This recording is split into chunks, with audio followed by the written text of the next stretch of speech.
हाँ यार, बहुत मजा आया था। फिर चलेंगे कभी। कमला, वो सामने वाली दुकान से एक ब्रेड का पैकेट लेकर आ। ले। 1 मिनट यार। दीदी, आपको दिख नहीं रहा क्या? मैं कॉल पे बात कर रही हूँ, मैं नहीं जा रही, आप ले आओ। बहुत फालतू नहीं बोलने लगी तू आजकल। ब्रेड का पैकेट लेकर आ रही है, मम्मी से करूँ तेरी शिकायत? पकड़ पैसे। ला रही हूँ।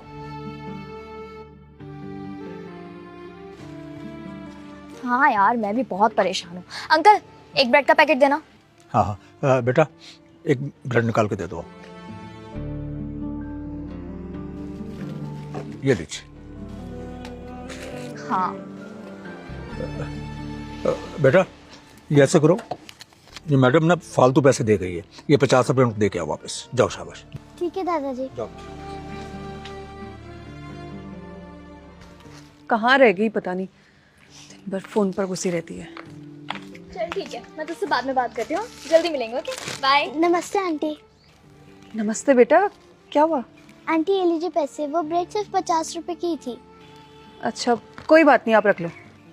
लेकिन आंटी, मेरे दादाजी ने कहा कि मैं ये पैसे आपको वापस कर दूं। हाँ तो बेटा, मैं बोल रही हूँ ना आपको, आप रख लो। पर आंटी, बड़े बदतमीज हो तुम लोग। दिन भर तो तुम लोग पैसों की भीख मांगते रहते हो लोगों से, और अभी ये पैसे मैं आपको खुद से दे रही हूँ। नाटक दिखाने हैं आपको।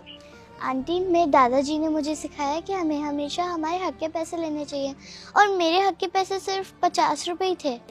अच्छा, कहाँ है आपके दादाजी? वहाँ दुकान पर।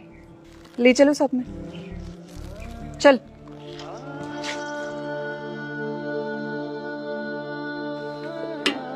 नमस्ते मैडम जी। ये क्या सिखाया आपने इसको? तो बच्ची ने कुछ गलत कहा क्या? कुछ गलत कहा? आप अपनी बच्ची से पूछ लो। बेटा, आपने मैडम जी से कुछ गलत बोला क्या? नहीं दादाजी। नहीं अंकल जी, मैं तो मजाक कर रही थी।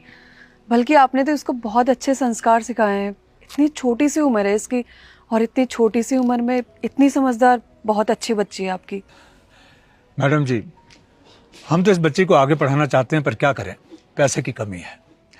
इसके पापा की कबाड़ी की दुकान है, और जब दुकान पर रद्दी बिकने के लिए आती है तो उसमें अच्छी अच्छी स्कूल की किताबें भी होती हैं, धार्मिक किताबें भी होती हैं। बस ये उन किताबों को पढ़कर ही अच्छा कुछ सीख लेती है।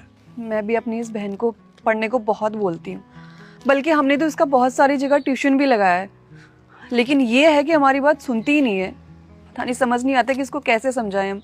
और आपकी ये पोती, इतनी छोटी सी उम्र है इसकी, और बहुत समझदार है। सुनी उसकी बातें तूने? कुछ सीखना चाहिए तुझे उससे। मैडम जी, आजकल सभी ज्ञान किताबों से नहीं मिलता।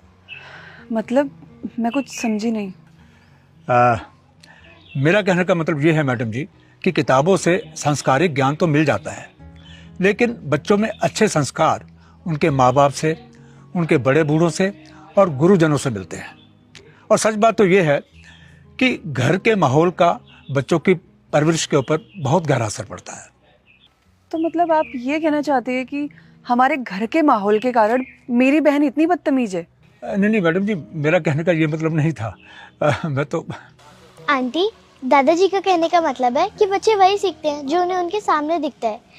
मेरे मम्मी पापा ने मुझे सिखाया कि अगर कोई भी बड़ा दिखता है तो उन्हें प्रणाम करना चाहिए और सबको इज्जत देनी चाहिए। मेरे मम्मी पापा और दादाजी ने मुझे ये सब कुछ सिखाया है। हाँ बेटा, तुम एकदम ठीक कह रही हो। मुझे माफ़ कर दो, मैंने भी तुम्हें गलत समझा। सॉरी बेटा। अरे नहीं आंटी, आप मुझसे माफ़ी क्यों मांग रही हैं? आप तो मुझसे बड़ी हैं ना। मेरे मम्मी पापा ने मुझे कहा है कि अगर कोई भी बड़ा आपसे माफ़ी मांगे तो उन्हें ऐसा करने से रोकना चाहिए। हाँ बेटा, आज तुमने साबित कर दिया कि अच्छे संस्कारों से हम किसी भी इंसान को अपनी ओर झुका सकते हैं। प्लीज़ मुझे माफ़ कर देना बेटा। I am sorry uncle ji.